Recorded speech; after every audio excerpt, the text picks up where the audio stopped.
Apa yang mau diceritakan ini? Ya, kita bahas yang kemarin beberapa hari lalu lah. Ada masuk konsultasi lewat grup WhatsApp yang dari YouTube itu loh, yang kita bikin konsultasi gratis. Itu masuk orang dari Palembang. Dia bilang kalau dia itu dia bertanya seperti ini, saya ini mesen kaos kurang lebih 500 kaos yang disablon. Nah, tukang sablonnya sudah mengiyakan. Akhirnya terjadilah transaksi pembayaran di muka.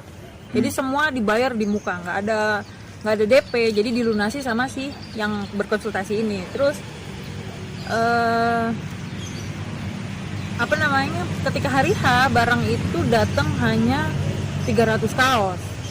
Pesan 500, yang datang 300. Berarti ada sisa 200 yang kurang. Otomatis orang ini, pemesan ini mungkin emosi kan, ya kecewa, emosi, dan apa yang sudah diharapkan ternyata kan nggak sesuai gitu kan. Dia bertanya apakah si tukang sablon ini tuh termasuk tindak pidana penipuan atau gimana, kata dia. Bisa nggak misalnya saya mau melakukan laporan ini dimasukkan ke penipuan gitu. Penipuan. Kalau berbicara tindak pidana penipuan, kita merujuknya pada pasal 378 Kitab Undang-Undang Hukum Pidana. Nah, pasal 378 Kitab Undang-Undang Hukum Pidana tentang penipuan tersebut, dia mengatur mengenai satu tindak pidana penipuan secara umum gitu. Tetapi berbeda kalau kita kaitkan dengan peristiwa ini gitu. Kalau kasus ini, karena ini transaksi jual beli, itu ada pengaturan yang secara spesifik mengenai tindak pidana penipuan, yaitu diatur di dalam pasal 383 ayat 2 Kitab Undang-Undang Hukum Pidana. Nah, apa itu, Mas? Ya sama, tentang penipuan juga, cuman pasal 383 Kitab Undang-Undang Hukum Pidana tersebut itu lebih spesifik karena ini mengenai transaksi jual beli tadi. Ya. Ada penjual, ada pembeli kan gitu. Gimana bunyi pasalnya itu, Mas? Nah, untuk bunyi pasalnya saya bacakan aja biar takut tidak keliru-keliru nanti. Enggak, maksudnya biar takut keliru satu, yang kedua biar diskusinya enak gitu loh. Pasal 383 Kitab Undang-Undang Hukum Pidana. Di sini bunyinya, diancam dengan pidana penjara paling lama 1 tahun 4 bulan seorang penjual yang berbuat curang terhadap pembeli. Nah, di dalam pasal 383 ini ada 2 ayat di sini. Ayat yang pertama atau ayat 1, karena sengaja menyerahkan barang lain daripada yang ditunjuk untuk dibeli. Nah, ini kalau yang ayat 1 ini kayaknya kemarin sempat terjadi itu dan sempat viral ya di media sosial, di mana ada seorang konsumen atau seorang pembeli yang niat hati untuk membeli sebuah drone karena dia tergiur dengan harga murah, lalu dia membeli di situs jual beli online. Tapi yang datang itu bukan drone. Oh, botol aqua itu ya yang datang itu ya? Iya, betul. Betul. Saya sempat lihat di Instagram mungkin. Ya, di berita nasional juga beredar. Beberapa hari beredar sebelumnya itu. Kan ada yang marah karena ojol membuka paketan, sekarang rame lagi datang barangnya berbeda itu. Iya, betul. Jadi ramai. Dia pesan drone tapi yang datang botol aqua. Nah, itu masuk pada pasal 383 KUHP ayat 1. Karena sengaja menyerahkan barang lain kan daripada yang ditunjuk untuk dibeli. Iya. Lalu di ayat 2-nya dinyatakan mengenai jenis keadaan atau banyaknya barang yang diserahkan dengan menggunakan tipu muslihat. Nah, ini masuk di ayat 2 kalau kita kaitkan dengan persoalan ini. Yang diceritakan tadi. Yang diceritakan tadi. Karena apa? Di sini di ayat 2-nya dinyatakan mengenai jenis keadaan atau banyaknya barang yang diserahkan. Oh, termasuk jumlah ya. Jenis barang, kuantitas. Terus atau di sini bukan dan ya, tapi atau banyaknya barang yang diserahkan. Iya. Tadi kan pesannya 500 kaos. Tapi ternyata yang dikirim hanya 300. Berarti kan ada selisih 200 kaos yang belum dikirim kan gitu toh. Nah, itu masuk di ayat 2. Cuman kan yang menjadi persoalan adalah apakah pihak penjual dalam hal melakukan pengiriman yang tidak sesuai pesanan itu artinya hanya dikirim 300 itu menggunakan tipu muslihat atau tidak? Itu yang menjadi persoalan. Kalau dilihat dari cara komunikasinya, cara konsultasinya sih tidak ada tipu muslihat. Karena si pembeli juga masih percaya ya. Masih mungkin tidak 100%. Ya, Artinya dia masih mau menunggu yang kurangnya itu kan. Tapi kan juga pihak penjual juga berjanji untuk menyelesaikan segera menyelesaikan 200 kaos yang memang agak terlambat ini. Oke, makanya ya kalau kita berbicara tentang penipuan itu berdasarkan pasal 383 itu dia tidak hanya berbicara tentang ayat 2-nya ya, tidak hanya berbicara tentang jumlah banyaknya barang yang tidak sesuai, tetapi juga apakah peristiwa itu dilakukan menggunakan tipu muslihat atau kebohongan, sehingga di situ yang menjadi titik berat juga atau yang menjadi salah satu unsur juga untuk kemudian dapat atau tidaknya si pihak penjual ini terjerat oleh pasal 383 ayat 2 Kitab Undang-Undang Hukum Pidana. Nah, tentu untuk menilai itu maka kita perlu pendalaman lagi terkait dengan informasi, ada enggak gitu kebohongan itu, ada enggak tipu muslihat itu yang dilakukan oleh pihak penjual. Kalau dilihat dari komunikasinya tidak ada. Nah, seperti yang sudah digali, sepertinya tidak ada rencana untuk menipu. Tapi memang mungkin benar-benar kan alasannya ada kendala di internal yang tidak disebutkan. Mungkin ya memang ada kendala, tapi tidak berniat untuk menipu orang yang berkonsultasi. Nah, kalau tidak ada niat untuk menipu, tentu jawabannya tidak bisa gitu. Karena apa? Ya, di situ di pasal 383 ini kalau saya baca ada 3 unsur setidaknya yang harus dipenuhi. Unsur yang pertama adalah perbuatan curang yang dilakukan oleh penjual kepada pembeli, ya toh? Lagi-lagi curang gitu. Kalau tidak ada kecurangan ya tidak masuk gitu. Karena unsur yang pertama itu adanya perbuatan curang yang dilakukan oleh pihak penjual, maksud saya. Mohon maaf, oleh pihak penjual kepada pembeli gitu. Oleh pihak penjual kepada pembeli. Nah, unsur yang kedua, perbuatan curang tersebut mengenai jenis, ya toh. Tadi kan dikatakan bahwa pesannya drone tapi yang datang botol aqua. Terus mengenai keadaan atau jumlah barang yang diserahkan. Nah, ini kan masuk kalau jumlah barangnya ya kan? Karena barang yang dipesan adalah 500 kaos atau 500 barang, tapi yang dikirim atau yang datang hanya 300. Itu masuk. Tetapi kan ada unsur yang ketiga yang juga harus dipenuhi. Apa itu?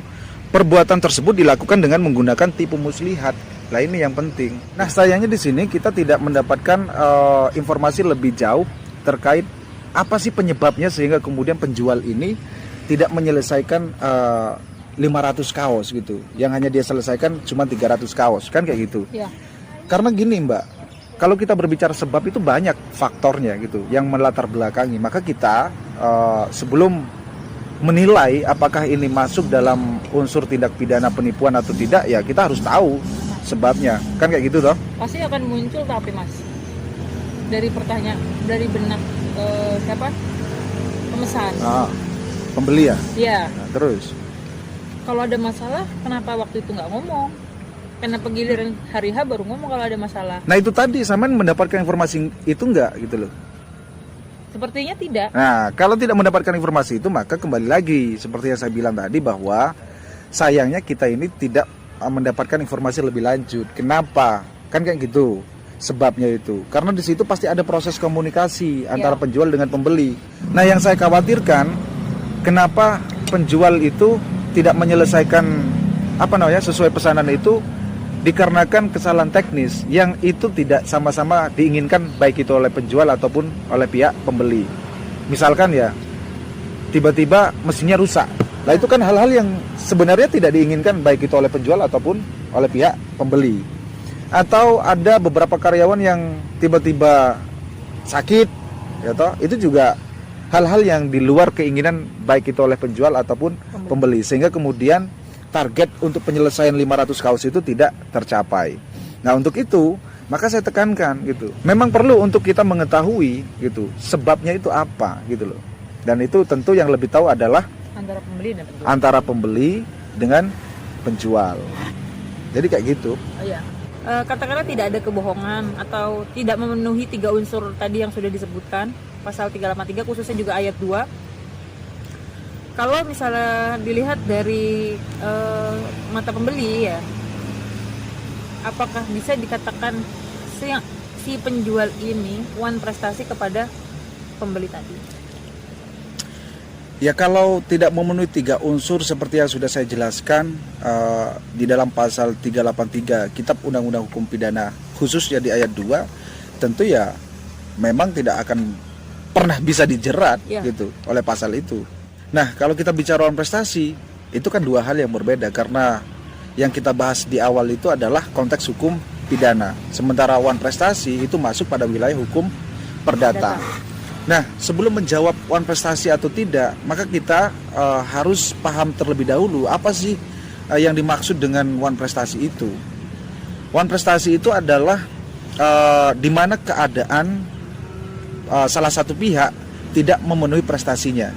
Nah, kalau kita kaitkan dengan peristiwa itu, yang semestinya harus dikirim 500 sebagai bentuk prestasi, tetapi malah yang datang hanya 300, maka itu kan tidak memenuhi prestasinya, seperti yang dijanjikan di awal oleh pihak pembeli dan penjual. Tentu itu lebih tepat kita gunakan, yaitu dasar hukumnya pasal 1234 Kitab Undang-Undang Hukum Perdata. Cuman kalau kita berbicara wan prestasi sendiri itu punya beberapa macam kategori di situ. Sebut saja kategori wan prestasi yang pertama di sini, tidak melakukan apa yang disanggupi akan dilakukannya gitu. Kalau di sini saya melihat wan prestasi yang pertama ini, dia ini tidak melakukan sama sekali prestasinya gitu. Tidak ada satupun yang dikirim oleh pihak penjual ke pembeli. Sama sekali tidak mengerjakan. Sama sekali tidak mengerjakan. Ya, paham. Jadi dia tidak mengerjakan, tidak mengirim sama sekali, dan bahkan tidak mengerjakan. Apa yang mau dikirim? Nah, kalau itu terjadi, maka dia masuk pada wan prestasi dalam kategori tidak melakukan apa yang disanggupi akan dilakukannya. Kategori wan prestasi yang kedua di sini melaksanakan apa yang dijanjikannya, tetapi tidak sebagaimana yang dijanjikan. Ya, seperti yang contoh ini, Pak. Iya, masuk itu ya kan? Iya. Jadi dia mesen kaos 500, cuma dia baru bisa mengerjakan 300.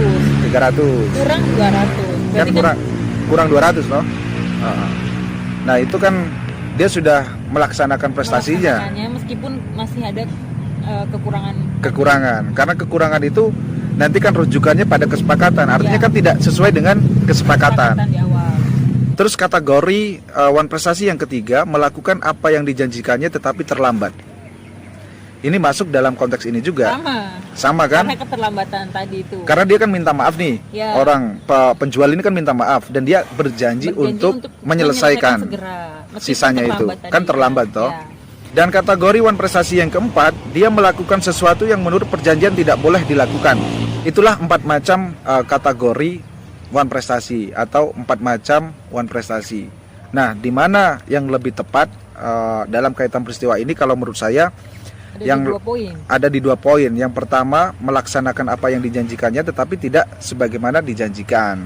Sama gitu. Di poin ketiga. Atau poin ketiga, melakukan apa yang dijanjikannya tetapi terlambat, gitu. Jadi kesimpulan saya, Mbak, mengenai persoalan ini, itu yang lebih tepat itu adalah pasal 1234 Kitab Undang-Undang Hukum Perdata tentang wan prestasi. Bukan pasal 383 Kitab Undang-Undang Hukum Pidana ayat 2. Karena kalau kita berbicara tentang pasal 383 Kitab Undang-Undang Hukum Pidana ayat 2, maka itu harus memenuhi 3 unsur seperti yang saya jelaskan tadi. Yang poin penting di situ ada unsur tipu muslihat atau ada unsur kebohongan. Cuman apapun persoalannya, apakah yang bisa digunakan itu upaya hukum pidana ataupun perdata, saran saya penyelesaian yang terbaik itu penyelesaian secara kekeluargaan. Penyelesaian yang terbaik adalah penyelesaian secara musyawarah mufakat. Karena penyelesaian secara hukum itu penyelesaian yang saya pikir tidak efektif untuk menyelesaikan suatu persoalan. Karena di situ harus menguras pikiran, tenaga, bahkan tidak menutup kemungkinan biaya yang tidak sedikit yang harus dikeluarkan oleh para pihak. Ya, iya benar sih Mas ya. Kalau misalnya memang gimana pun kondisinya, kalau bisa diupayakan damai, diupayakan secara kekeluargaan lebih baik seperti itu.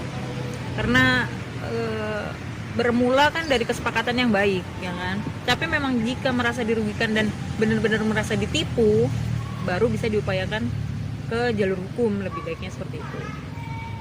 Ya itu saya bilang tadi bahwa penyelesaian hukum itu kita kita posisikan di posisi paling akhir gitu ya kan. Iya. Kalau memang sudah jalan-jalan komunikasi untuk menyelesaikan secara musyawarah mufakat, secara kekeluargaan, secara damai itu sudah ditutup atau tertutup kemungkinannya, maka ya memang mau tidak mau ya hukum. Ya. Begitu. Ya. Oke. Siap Mas. Enak diskusi seperti ini. Lain kali kita berdiskusi lagi, cari materi-materi yang dikonsultasikan secara gratis lewat WhatsApp, nanti kita bahas lagi. Iya, ini kita memang bicara secara secara bahasa umum, ya kan, supaya memang agar mudah dipahami, gitu. Tapi apapun pembahasannya, mudah-mudahan ini bisa memberikan manfaat atau nilai-nilai edukasi, nilai-nilai pendidikan kepada masyarakat, khususnya kepada pengunjung Fadhul Qorib Channel.